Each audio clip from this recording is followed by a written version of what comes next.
What's going on? We got UFC Fight Island 8. I'm going to be going over all of my bets and predictions for this whole big 14 fight card. Let's see here. Before we even get started, I'm going to go over last week really quick.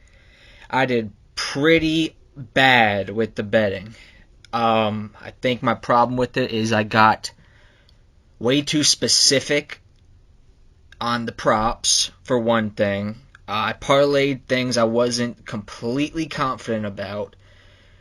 A lot of it was last minute decisions, and the biggest thing was I fell in love with this rule of, getting at least 2/3 of my money back from a bet and trying to get plus money and everything. And while that, maybe in the long term that something like that could work out, I saw last week why it can go very badly.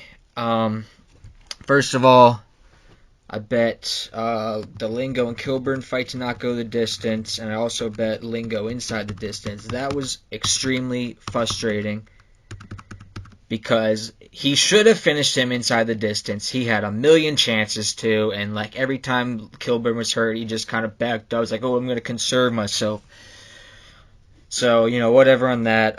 Dusko and Amiv, I was right about Amiv, and Amiv was one of my more confident things, and then I just had to find things to go along with it, and I decided on Dusko. I was pretty surprised Dusko lost, but I was not nearly as confident in him. I knew what the Hawaiian guy was, a threat, but, I still think if that fight went past a round and a half, maybe even just into the second round, the tie was going to turn. Soriano would have started getting tired, and Dusko would have taken over, but, didn't play out that way. Condit Brown didn't go the distance. This is, and Condit inside the distance. I actually didn't end up betting Condit inside the distance, because by the time it came out in the books, it was way worse odds, so that worked out. But, yeah, I really thought this fight was going to end. It did not. I read it wrong. Sometimes you read it wrong. I still think that was a good choice for me to make. It just didn't cash that night.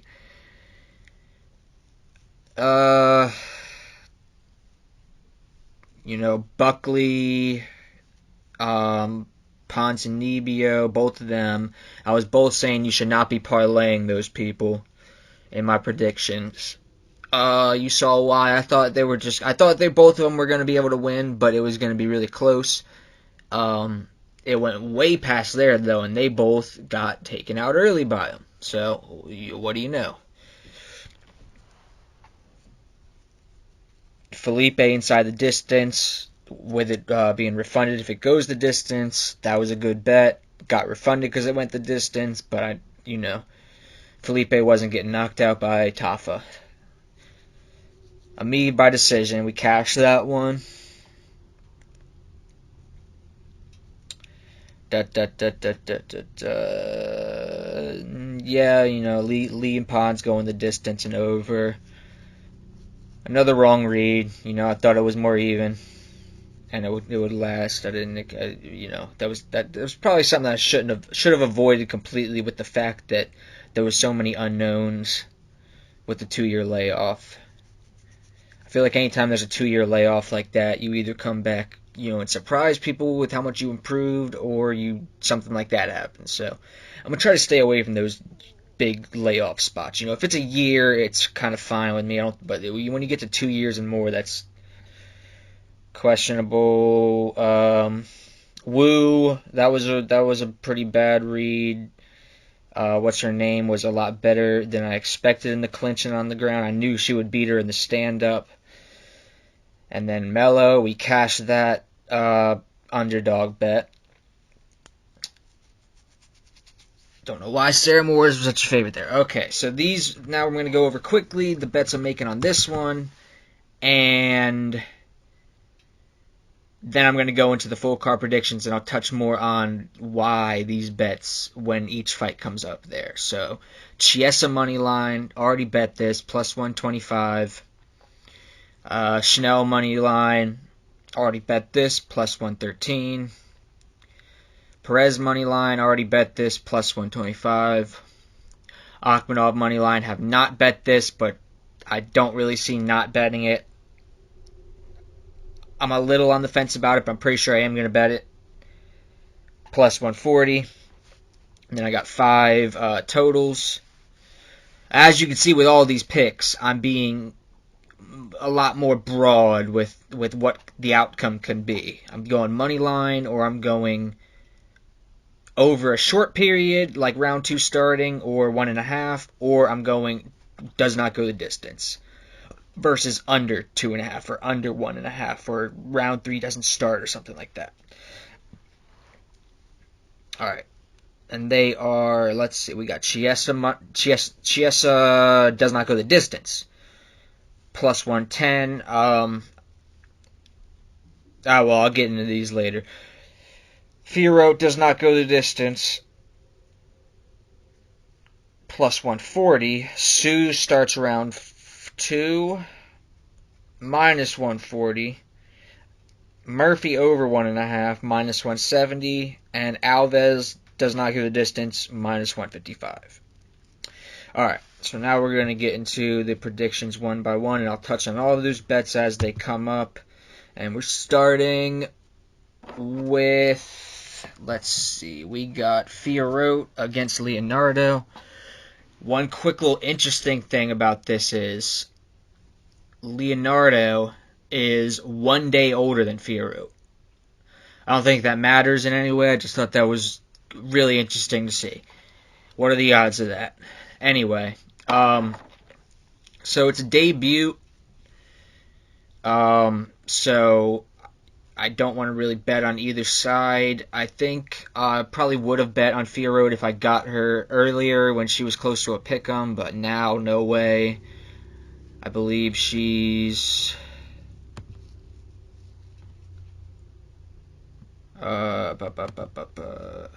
she is minus 200 now. I really wish Best Fight Odds would have all the fights in the same order as the card. So, yeah, Fiorot's a killer. She has a killer instinct. She will go in for the kill like you don't see very often, especially at the lower level in women's MMA. And Leonardo's pretty chinny. She's been finished. She's been finished by that. She got finished by that one girl by the kick. That was the girl was a BJJ style girl. So it wasn't like a kickboxer or anything. So I think I think Fiorot is gonna knock Leonardo out probably in the second round.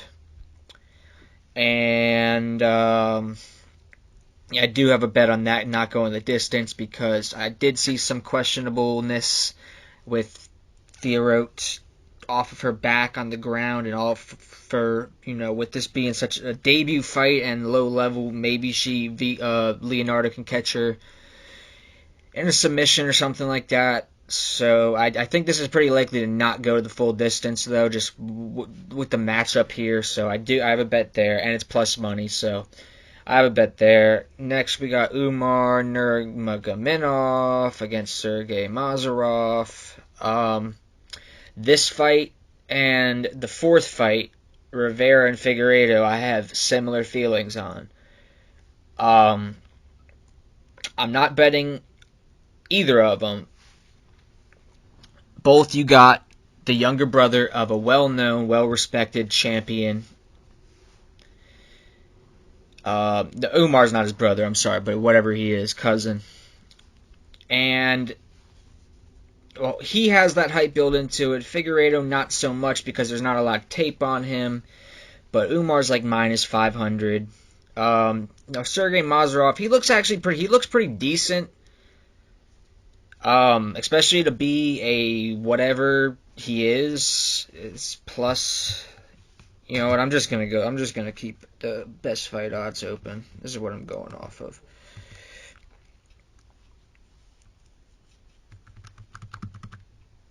The hell is he at? There he is. Plus 415.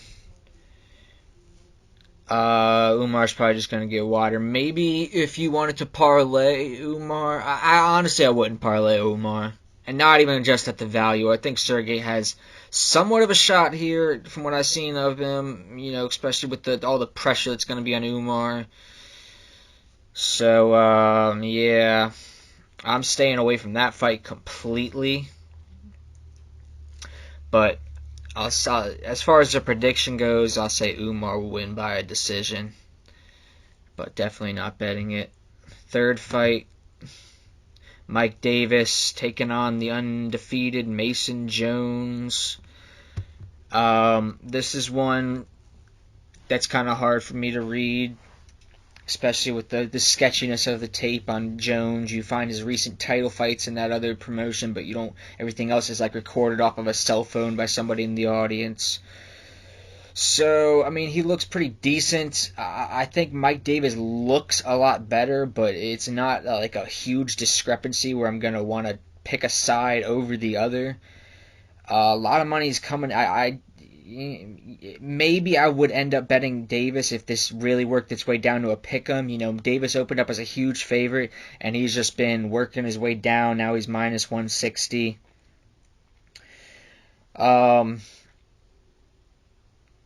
Yeah, I think Davis is the better fighter, and I think he'll win by decision. But I'm not very confident in that. Not betting that. Not betting any totals on that. Next, we have Figueiredo's little brother Francisco against Jerome Rivera, and I didn't look into this one much either, like the Umar one. But I know that Rivera, I watched him with research in the Nam fight, and a few other things, and he does not impress me at all. And I think, with Figueiredo training with his older brother, they look like they could be twins almost. Maybe if you took Davison and you stretched him like ever so slightly, you would get Francisco. So I'm gonna, it's another thing where I wouldn't bet it because I don't know enough, but I'm gonna take Francisco to win. I think he'll probably finish Jerome. Jerome does not seem very intelligent to me, as far as in general or fight IQ. So I think he'll do something to get himself finished. I don't know how he'll get finished, but I'll say Francisco by sub. Just because I feel like there's not going to be many subs, so might as well call this one a sub. Alright. That's that. And the next one is Dolce Lungiabula versus Marcus Perez. This is one most of you are going to disagree with me on for sure. Let's see here. Dolce opened up at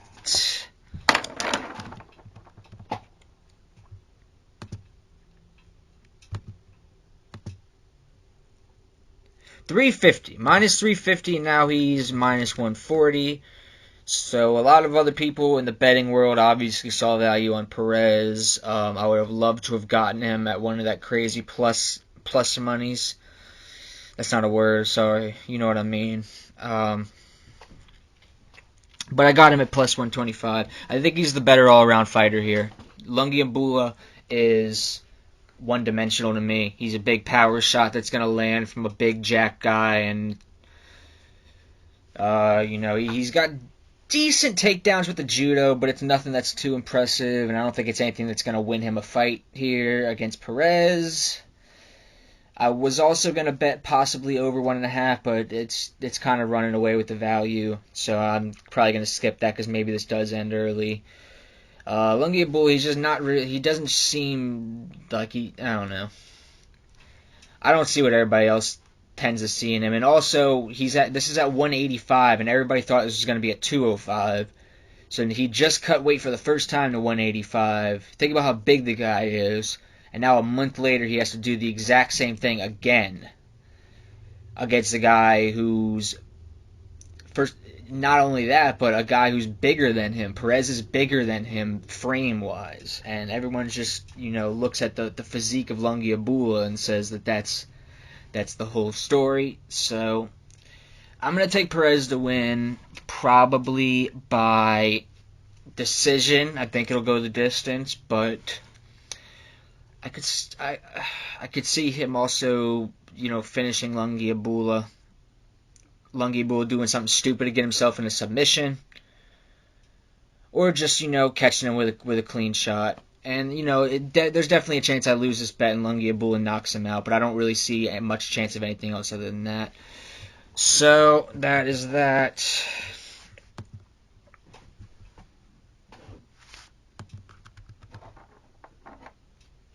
Next fight, we got Mudarji taking on Zaruka Adashev. I think I did actually pronounce that right. I don't know, maybe I didn't.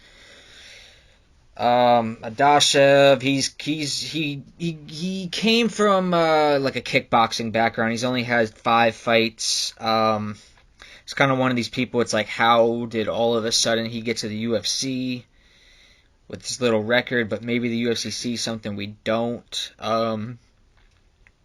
Just looking at these two at the weigh-ins was kind of comical. Because Su's like, he almost looks like he's a foot fucking taller than him. He's not. He's probably like, 6 inches or something like that. But it's... And you're talking about Su, a guy who knows how to use range. Great. So it's going to be really hard to see Su losing here. He's one person on this card I would feel comfortable parlaying, but I probably won't just because the prices are so ridiculous on him. And Simon, who is the other person I would consider parlaying. We'll talk about him next. I think Zakura is pretty decent, though. He's getting a lot of hate, I guess you would consider it. He's getting a lot of judgment from the fact that he got knocked out by Tyson Nam real quick. And, yeah, that wasn't a good look. And I'm also not one of the people that's going to say that Nam is this huge power puncher. I think he definitely hits hard, especially for 125, but I don't think he's...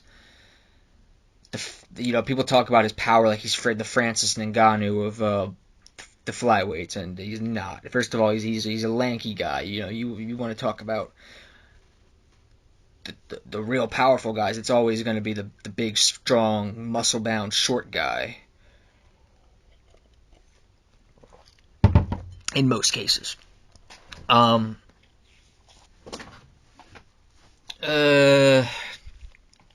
so I do have that bet of that going to the second round, just because I don't think... I think there's a lot of recency bias with Su finishing Gordon, who sucks, and Zakura getting knocked out quick on his debut. Maybe this will get finished. Maybe Su will finish in the first round, but I don't think so, and I'm willing to bet minus 140, I think it was, that Zakura will last the first round. There's really nothing Su did that should have knocked out Gordon. That was just like, okay. And I bet Su by knockout in that fight, so that was good. But yeah, I don't think that's going to happen as quickly here. I think he will. I will take Su as far as a prediction. I'll take Su by knockout. But I think it's fair to say it's gonna go to the second or third round. So that's that. Next, Ricky Simon, Gaetano Perello. Gaetano Perello, he hits pretty hard. He actually looks like he's pretty decent, but But as far as being an overall guy, I don't know if they were just scrambling to fill this spot when Kelleher pulled out or whatever. He shouldn't be fighting a guy like Ricky Simon, Simone, his debut, So, Simone's like super durable and like just, his wrestling is really good, his jiu-jitsu is good. Besides, Perello pulling a huge upset and just catching him in the right way, which I really don't see happening. I think it's clear to say Simone's going to win.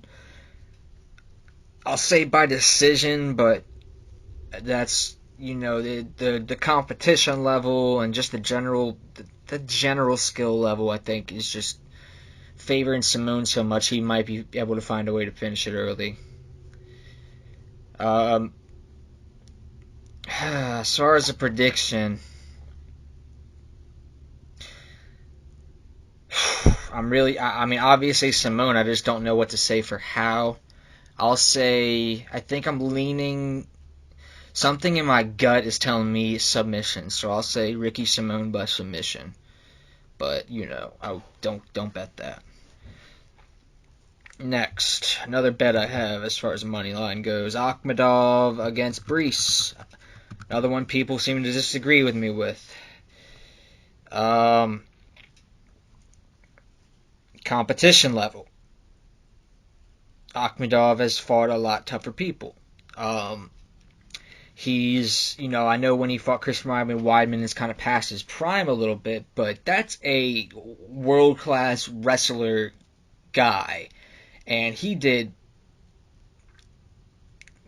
it was kind of like half and half, I'd say, with the grappling and, takedowns and all that kind of thing.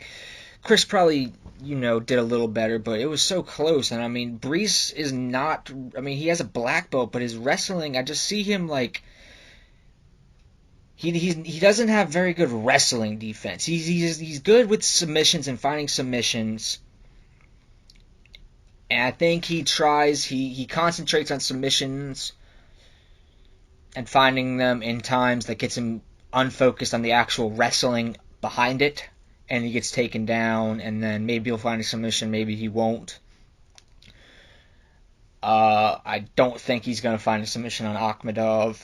I don't think he's going to be able to knock out Akmedov.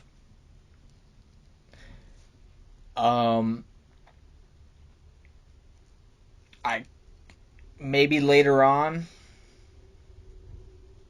Maybe he can finish him later on when he's exhausted. If Brees is just still going perfectly, which probably won't be, but maybe. But I think really what's going to win this fight is him getting out wrestled.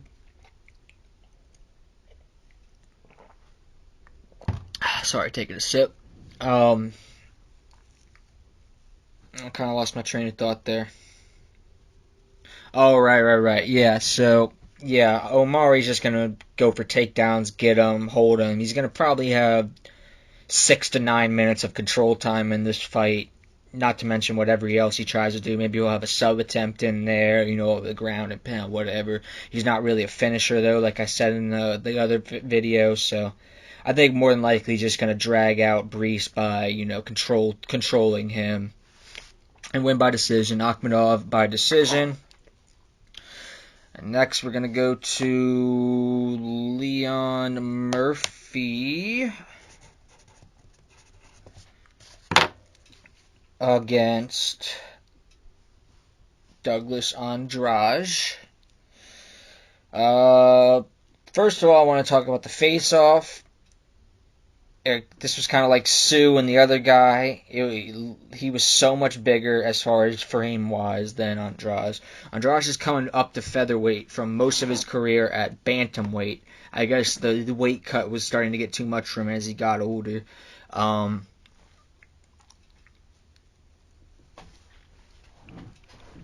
that size discrepancy doesn't bode well for him, though. Lerone Murphy, I keep wanting to say Leon because he's from England, and he's a black guy from England, so I'm from the United States, so he reminds me of Leon Edwards. I guess that's prejudice, and I'm sorry, but whatever. So, I'm sorry, I might call him Leon. So Leon, when he fought Tuhugov, he lost a unanimous decision, 30-27, and how that ended up being a draw is beyond me. Like, I'm flabbergasted on how you get 11 of the 15 minutes of control time on top of him punching him, and it's a draw. I don't know. Maybe I skipped like a 30 seconds in that fight, and there was like a point deducted, If somebody can help me out with that, that'd be great. But he lost that fight in theory, and it showed a clear path to beat him is to wrestle him. He's not very good at getting out of wrestling. Andrade isn't some superstar wrestler, and he wants to stay on the feet for the most part, but if there's such a path to victory like that showing with a guy like Murphy, you probably concentrate on it. So I see him trying to take him down a lot, and if he can do it, he may be able to get upset, but more than likely, I think he won't be able to, especially with the size discrepancy. And I don't think Leon, that's right, I changed his name. I don't think Leon will be able to finish him, so I'm going to take Leon to win by decision. And I think that's everything I needed to say on that one. Next up, we got Tyson Nam versus Matt Schnell. As you could see in the beginning, I got a bet on Schnell. Kind of similar to my bet on Perez here, but in a way different way. Nam is one-dimensional. He doesn't throw volume. He tries to land a power shot, and if he doesn't get it, he usually slows down later on. When you watch him fight Kai Kara France, and you watch him fight Sergio whatever, his two recent fights that went to a decision, he slows down a lot, and he has trouble with people that stay outside the range to piece him up. And that's exactly what Matt Schnell is going to do here. The two guys he recently knocked out quick, that's given him this hype, stood inside of his range, and like Tyson Nam, he didn't act on it at first. It was almost like he thought it was maybe a trap, but then eventually, like a couple of times in, he throws the big shot, and Jerome Rivera, go back to that other fight with him in it, and why I don't want to bet on him. Flat-footed inside of his range, he just reached, punched him. Jerome had nowhere to take that impact without falling backwards because of the way he was standing, really. And that's that. The other guy, similar thing. The other guy was moving his feet a little bit better, but he still was standing in range at the time. And I think I can count on Matt Schnell to not to have the footwork to get away from that. And the other thing is I seen Schnell rocked a lot. I wouldn't say rocked. He got hit a lot by big shots and didn't seem too affected. Some of them affected him a little bit. The only one that really, truly affected him and wasn't just like ground and pound style finishing, just where you're just kind of, ground and pound is mostly a positional win. It's not power punches doing it. It's because you're just getting hit repeatedly and they can't do anything about it. Pantoja is the only one to do that, and let me go ahead and say that Tyson Nam does not hit nearly as hard as Pantoja or as voluminous as Pantoja hit Matt. If you watch that fight again, Matt got hit many, many times in there and took most of them like nothing, and then it was just that one that caught him. And honestly, maybe I'm reading a little too far into it, but I think it didn't really look like it knocked him out so much. More, it was just like the way his body reacted was weird. It's kind of like his knees kind of like gave out and then stopped giving out, so he kind of like had a momentum to go for. I don't know. So yeah, Nam could land that big power shot, but I doubt it. So I think there's way more paths to victory for Schnell. I think Schnell is going to win a decision. Schnell by decision. Next fight. Modafarri. I'm trying to write these timestamps down so I don't have to go back too far later on. I already missed a couple. Modafarri versus Araujo. Okay, so this fight's closer than I think everybody thinks it's going to be. But Araujo has really good boxing. I'm really impressed with her boxing, and it's hard for me to bet against it which is why I'm not going to bet on Modafarri. But as far as the prediction goes, I will pick Roxanne. I think she definitely has the better grappling, and I think it's just going to be a matter of, does it stay in the feet or does it go to the ground? And if there's enough on the ground, I think Roxanne can win for sure. Roxanne usually beats people who aren't that good on the ground, and Vivianne's decent there. I'm sorry, I just totally remembered I haven't been given the odds, but you guys already know them for all the other ones. Let's just go to this one. And yeah, minus 330 for Araujo, plus 270. If you're gonna bet on either of those, I would take a shot on Roxanne for sure. But I'm not going to, especially after last week. I don't have not betting anything on this fight. So I'm going to pick Roxanne to win a close decision. Possibly a split decision. Not going to bet it. Next, we got the kind of big boys. Not really. 205. Ike Villanueva versus Vinicius Moreira. That's a hard one. There's a lot of vowels in that. Alright. So, this is another fight I do not want to bet on. Let me get my timestamp down. I think that more than likely Ike is going to knock him out quick because this other guy just can't take a punch. But he's also, the Moreira guy has also been not taking punches from people a lot better than Ike. It was, let me go to his little page real quick and read off some of these names.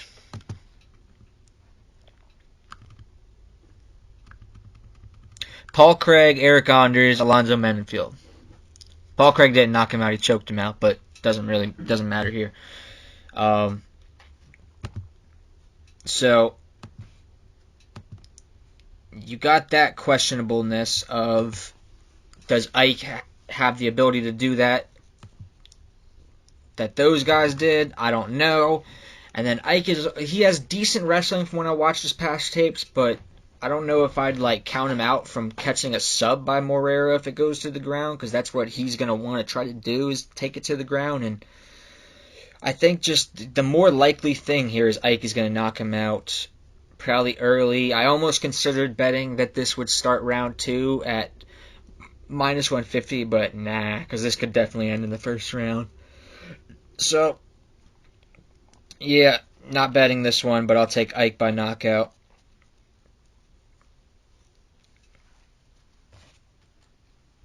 Next, we got Worley Alves. Okay, hold on.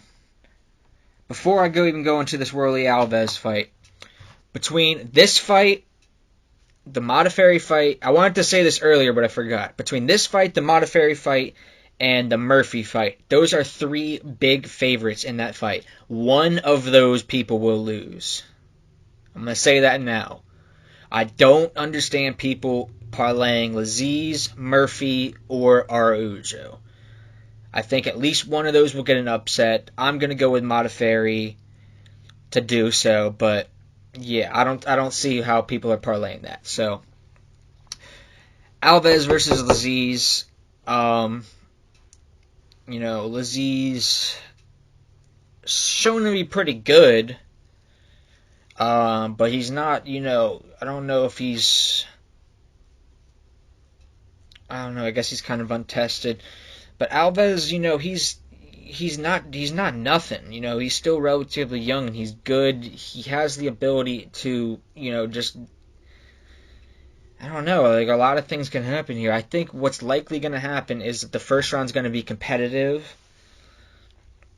I think if you do live betting, which I don't, it would be a good spot if the first round is competitive to then bet on Lazzez at probably plus 150 to minus 150, much better odds than what he is now.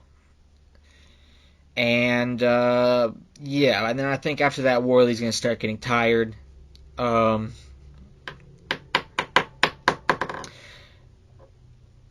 I think Lazzez is going to finish him once he starts getting tired, and he's shown to be a little chinny in the past. I think second round or third round, he will get knocked out by Lazzez. I don't know if it's going to be a clean kick or if it's going to be ground and pound TKO, but some form of knockout by Lazzez later on. I am betting that this fight will not go the distance just because Alves, anytime he fights anybody who's going to actually,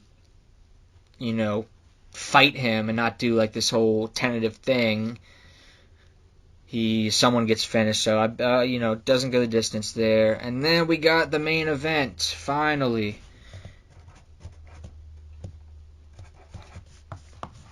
Chiesa versus Magny.